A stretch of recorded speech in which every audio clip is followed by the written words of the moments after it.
Have you ever slipped on a back support belt, hoping it would finally ease that stubborn ache in your lower back, only to wake up the next morning feeling stiff, tired, or even more uncomfortable than before? Have you ever wondered why something that seems so simple and so widely recommended doesn't always deliver the relief it promises? If you've ever felt that confusion or frustration, you're truly not alone. One of my patients once told me something I think many seniors will relate to. She said, "Dr. Carter, I've worn my back belt every single day for years because I thought it was protecting me, but somehow my pain feels worse now than it did before." When we looked deeper, we discovered that the belt she relied on for comfort was quietly weakening her muscles and shifting her posture in ways she never noticed. The very tool she trusted had slowly become part of the problem. Now, I want you to imagine this. Picture yourself wrapping a belt around your lower back. It feels snug, secure, maybe even reassuring. For a moment, it feels like your spine is being held in place and the weight of your body is easier to carry. But inside the body, something more complex is happening. Your muscles begin to relax because the belt is taking over their job. Your posture becomes slightly dependent on that external support. What feels helpful on the outside may actually reduce strength on the inside. This brings us to the question at the heart of today's video. Do back support belts really work, or are they quietly causing more harm than help? And how can you know when they're useful and when they hold you back from healing? Back belts became popular because they promise instant stability and quick relief. They give people a sense of being held together, especially during painful flare-ups. But the real science behind them is far more nuanced, and the truth is something many seniors have never been told. Today, we're going to uncover that truth. Back support belts are tools, not solutions. They can help, but they can also weaken the body when used incorrectly or for too long. My goal in this video is to give you clarity, confidence, and real options. Together, we'll explore the benefits, the risks, when belts help, when they don't, and what you can do instead for long-term comfort and independence.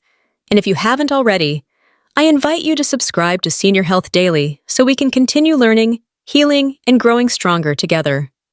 How back support belts actually work and why seniors rely on them. When we talk about back support belts, most people imagine a simple tool that wraps around the waist and somehow makes everything feel easier. And in a way, that's true. These belts do provide a sense of stability. They hug the lower back, they limit movement, and for a short period of time, they really can make the spine feel more supported. But to understand why so many seniors rely on them and why their relief often doesn't last, we must first understand what is actually happening inside the body when a belt is worn. Inside your spine are small discs that act like tiny cushions.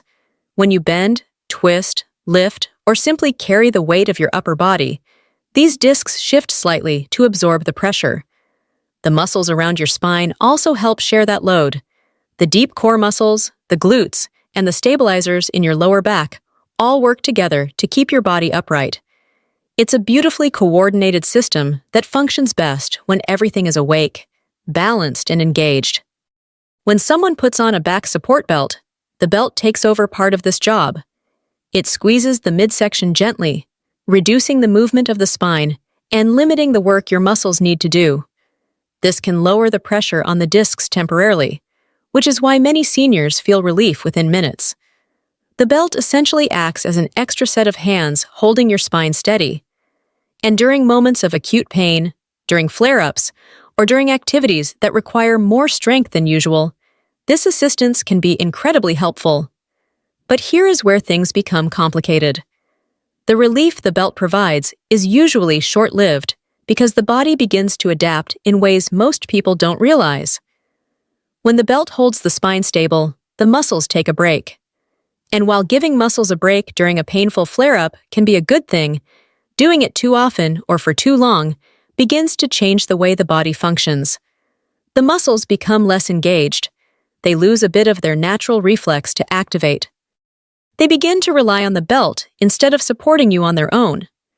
And over time, this can make the spine weaker, not stronger. This is one of the reasons many seniors come to me feeling confused.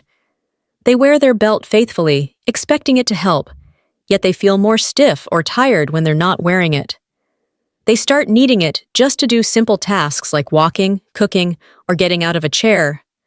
The belt becomes something they depend on rather than a tool they use, and dependency is one of the biggest risks doctors wish more people understood. I remember a woman in her early 70s who had worn her belt daily for nearly 5 years. She believed it was protecting her spine.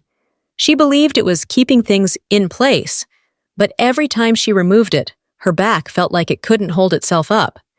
She described the sensation as if her muscles had forgotten how to work, and in truth, they had. Her body had adapted to the support the belt provided, and the muscles that once kept her upright had grown so underused that normal movement became tiring. This sense of safety that belts provide is powerful. Many seniors tell me they feel held together when wearing one. It boosts confidence, especially during flare-ups when movement feels risky. Some even say the belt gives them a sense of control they haven't felt in years. And there is nothing wrong with appreciating that comfort. Emotional reassurance is a real form of relief. But reassurance is not the same as healing. There's also a psychological layer to this. When people believe a belt is protecting them, they often move more than they normally would. This can make them feel stronger, but it can also mask underlying weakness. Without realizing it, they start doing activities their body isn't prepared for because the belt gives them a temporary sense of stability. That stability fades as soon as the belt comes off, leaving them feeling vulnerable again. Historically, even some doctors recommended back support belts because they saw immediate improvements in pain. But the long-term effects were not always explained. As more research emerges, it is becoming clear that belts are not meant to replace muscle strength, core stability, or healthy posture. They are meant for short-term assistance, not long-term use. So while belts do work in certain moments, the bigger question is whether they support healing or merely support the sensation of stability. And for many seniors, the answer becomes clear only when their pain returns or worsens after months or years of wearing one.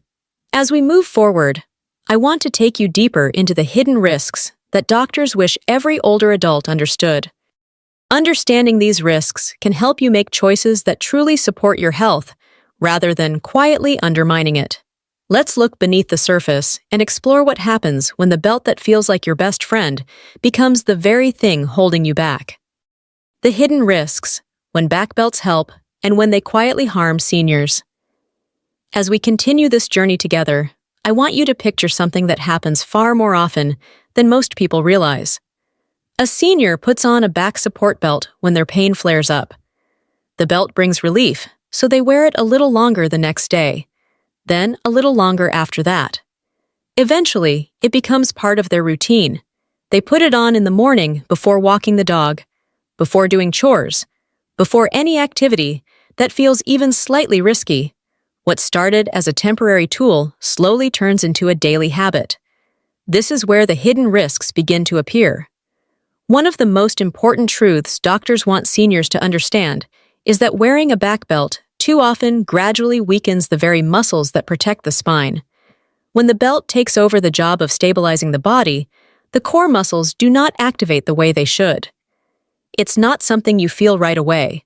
It happens quietly, almost invisibly.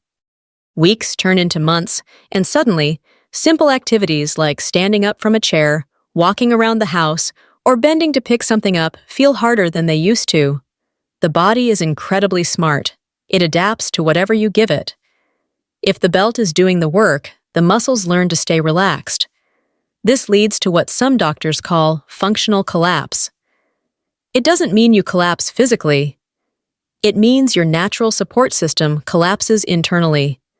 The body no longer knows how to hold itself up without help. I've seen seniors who became so dependent on their belts that they struggled to walk across the room when they tried leaving it off. They described the feeling as unstable, weak, or like their back was giving out.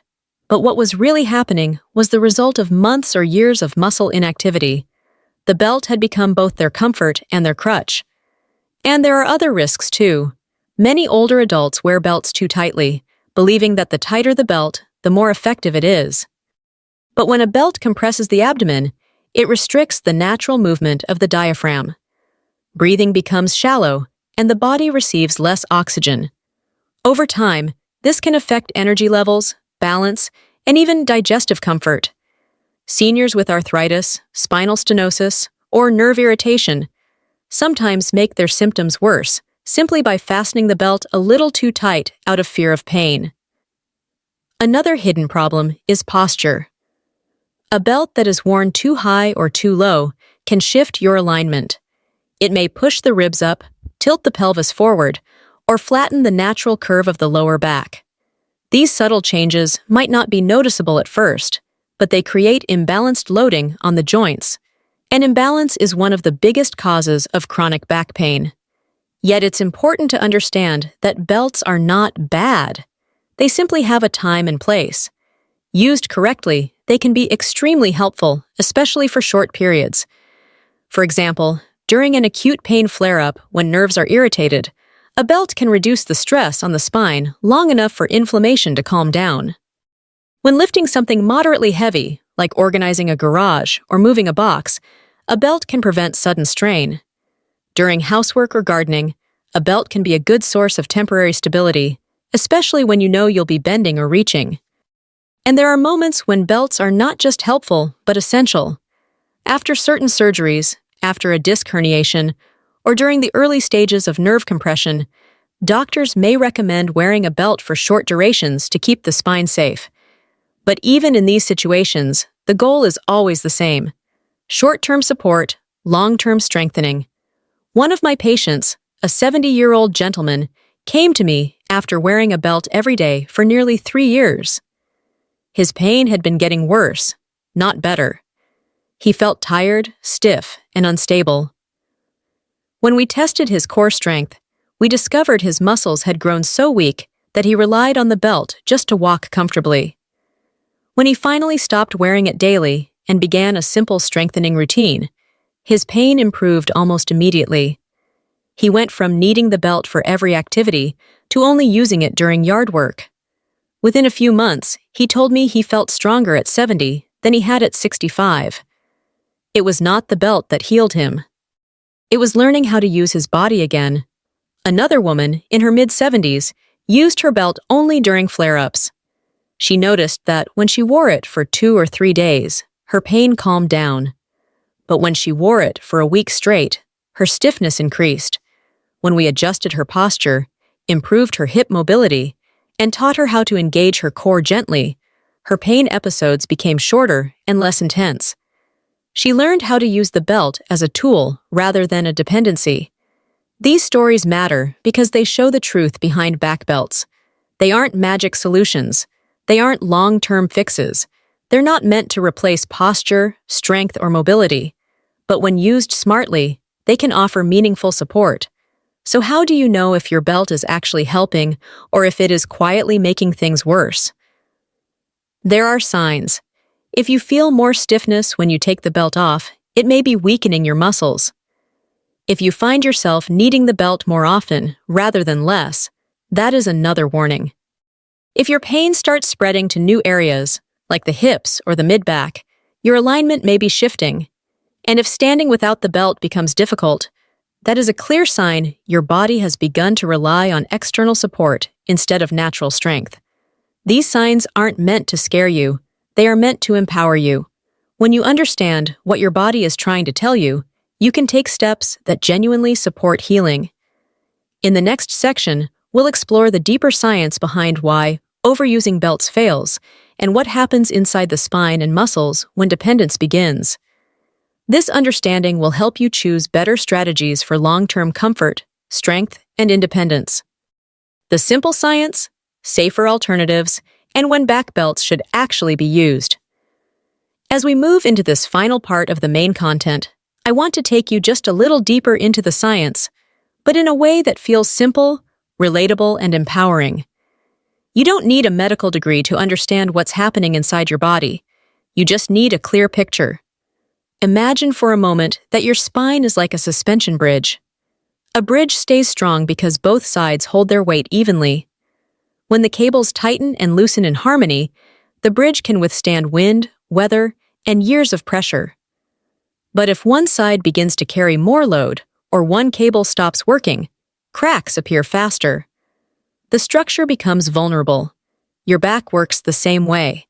When the core muscles, glutes, and spinal stabilizers all work together, your spine stays supported. It absorbs shock, distributes weight evenly, and adapts to movement. But when a belt takes over part of the load, even temporarily, the muscles around your spine loosen their grip. They don't engage with the same strength. They don't protect the joints in the same way. Over time, this uneven support creates stress points, and those stress points often become chronic pain. This is why overusing back belts fails. Muscles lose strength when they aren't challenged. Joints stiffen when movement becomes limited. The spine becomes less adaptable because it is no longer used to controlling motion on its own. Tight hip flexors pull the pelvis forward. Weak glutes shift pressure onto the lower back. All of these small imbalances quietly add up. But the good news, and this is something I want every senior watching to really take to heart, is that your body remains adaptable throughout your entire life. Even in your 60s, 70s, and 80s, simple changes can dramatically improve comfort, strength, and mobility. Let's talk about healthier alternatives that work far better than relying on a belt. Gentle core strengthening is one of the most powerful tools you have, and it doesn't require going to the gym or doing anything strenuous. Something as simple as tightening your belly muscles gently while breathing can begin retraining your stabilizers. A few minutes each day can slowly wake the muscles that your belt has been replacing. Hip mobility exercises also make a tremendous difference. When the hips move well, the spine doesn't have to twist or bend as much. This reduces tension, improves alignment, and prevents flare-ups. Even small stretches held for 20 or 30 seconds can begin restoring natural movement. Posture correction is another essential component. Many seniors lean forward slightly without realizing it. Some shift their weight to one side while standing. Others sit for long periods in soft chairs that sag in the middle. Adjusting these habits gives the spine a chance to heal. A supportive chair, a pillow behind the lower back, or simply keeping both feet flat on the floor can turn everyday activities into opportunities for recovery. Walking is one of the simplest ways to rehydrate spinal discs and improve back health. When you walk with a gentle, natural stride, the discs absorb moisture. This helps them stay cushioned and flexible. Even a 10-minute walk done consistently brings better long-term relief than wearing a belt all day. And let's not forget stretching tight hip flexors. Many seniors spend much of their day sitting. Sitting shortens the muscles in the front of the hips. When these muscles tighten, they pull the pelvis forward and make the lower back feel compressed. A simple stretch can undo hours of strain. These routines aren't complicated. They don't require perfect technique. They only require consistency and awareness. Small efforts add up, and they rebuild the muscle support system that your back relies on far more effectively than any belt can. Now, it's important to acknowledge that there are times when using a belt is not only acceptable, but truly beneficial. If you're lifting something moderately heavy, a belt can prevent sudden strain. During yard work, gardening, or house chores that involve bending, a belt can offer temporary protection. If you're having a flare-up that lasts a few days, wearing a belt during the most painful moments can give you just enough support to stay mobile. Traveling, sitting in the car for long hours, or recovering from certain spinal procedures are also appropriate times to use a belt, as long as your doctor recommends it. But the key is always the same. Belts are for specific moments, not everyday life.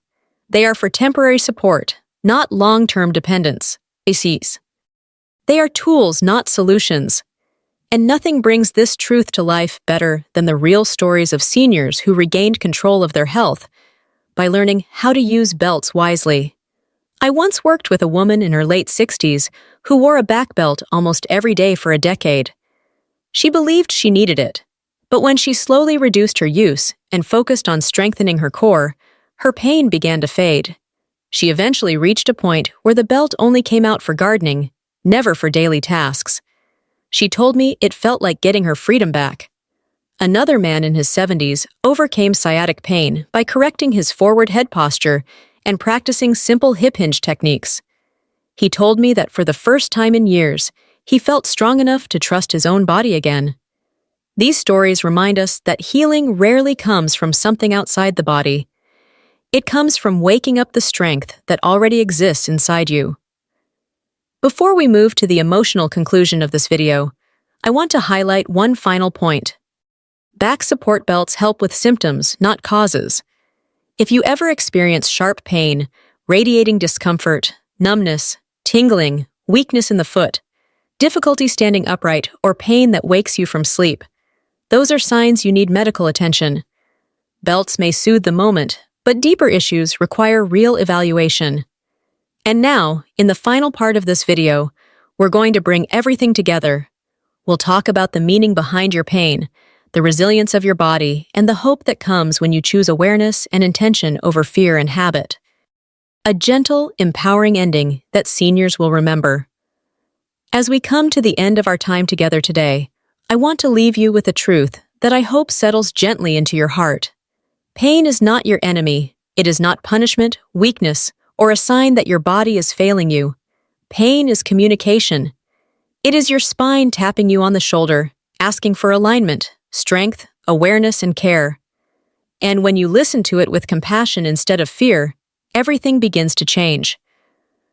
Small posture corrections, small strength exercises, and small adjustments in how you move can transform your entire life. These little changes reduce nerve pressure, improve circulation, ease stiffness, and help your spine feel supported from within rather than held together from the outside. You don't need perfection. You don't need to move like you did when you were 20. All you need is intention and consistency.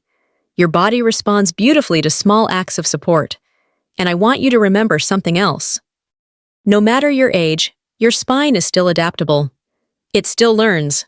It still heals. I've seen seniors in their 60s, 70s, and 80s regain strength they thought was gone forever. They restored mobility. They restored comfort. They restored confidence. Not because they relied on a belt, but because they learned how to support themselves again. Posture is not about looking perfect. It's about treating your body with respect. It's about choosing alignment over strain and awareness over habit. When you live with that intention, your spine feels it, and it thanks you. So let me leave you with the message I wish every senior could hear. Your body is not giving up on you. It's waiting for you to support it in the right way, and you are capable of far more healing than you realize. If this video helped you, I invite you to subscribe to Senior Health Daily, where we walk this journey together with clarity, compassion, and hope. Your best days of comfort and confidence can still be ahead.